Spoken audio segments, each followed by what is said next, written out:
déjà plusieurs projets autour de l'iPad qui sont dans les cartons. Et ce dont on se rend compte, c'est évidemment qu'avec tout nouveau produit, il y a des a priori. On se pose la question, est-ce que ça va rencontrer ou pas son public? Et l'iPad, la meilleure façon de répondre à cette question, c'est de le prendre en main. Moi je l'ai pris 10 minutes, en 10 minutes on en fait le tour. C'est les limites et les chances du produit, c'est que c'est très simple d'utilisation. Et finalement, ça, c'est, pour nous, l'utilisation qu'on veut en faire, lecture de livres, lecture d'articles, c'est assez basique, hein, aux feuillettes, etc. Donc au bout de 10 minutes, je peux reposer l'objet. Mais je sais que si j'en ai un, je vais l'utiliser 10 fois par an. C'est très facile d'utilisation, c'est même amusant d'utilisation. Et je pense que ça sera certainement un des facteurs importants de développement de l'iPad. Je voudrais bien repartir avec un iPad. En fait, j'en veux un. Non, je trouve que c'est vraiment un très très bel objet, très réactif, contrairement à ce qu'on a pu tester sur d'autres tablettes numériques plus anciennes.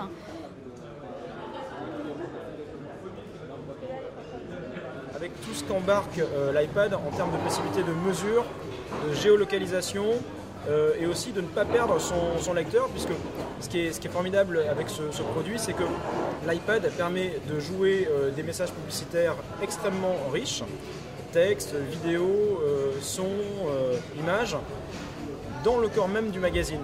Le fait de pouvoir tourner l'iPad comme on le fait pour l'iPhone et avoir une lecture 21-29/7 par exemple, notamment en mettant la page en verticale, ça c'est un vrai plus. Non, je trouve que ce qui est particulièrement intéressant dans cette application, c'est le côté tactile de l'écran qu'on n'a pas pour l'instant sur l'ordinateur et qui, à mon avis, est vraiment la révolution à prendre en considération pour les éditeurs. Là, on a une vue d'ensemble d'une page, on retrouve la sensation agréable d'une maquette qu'on ne peut pas avoir sur un iPhone, mais l'écran est beaucoup trop petit. Moi, je craignais un petit peu la lenteur, par exemple sur le téléchargement sur Internet, des choses comme ça, et ça va extrêmement vite. On est en Wi-Fi, donc tout va bien. Voilà, en 3G, je pense que ça va très vite saturer. Donc attendons la 4G et puis peut-être qu'il faudra prévoir des versions intermédiaires entre ce qu'on peut faire quand on est en Wi-Fi et ce que le système peut supporter quand on est en 3G. Et la vidéo, ça me paraît un peu complexe. Par contre, je ne savais pas qu'on ne pouvait pas mettre une clé USB. Donc ça, je trouve que c'est un petit peu problématique parce que pour transférer des fichiers entre l'ordinateur et l'iPad, il faut passer par email. Donc niveau sécuritaire, c'est pas, je crois qu'il y a mieux. Il faut développer sous de nouveaux formats, puisque tout ce qui est flash ne fonctionne pas. Donc là, il faut remettre toutes les équipes au travail, faire une nouvelle version, travailler en HTML5. C'est compliqué, tout ça, c'est beaucoup d'argent, c'est de l'investissement.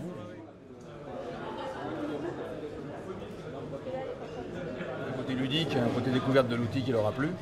Donc maintenant, il reste à trouver les bons modèles économiques pour savoir comment faire de l'argent, faire du business autour de ce produit iPad.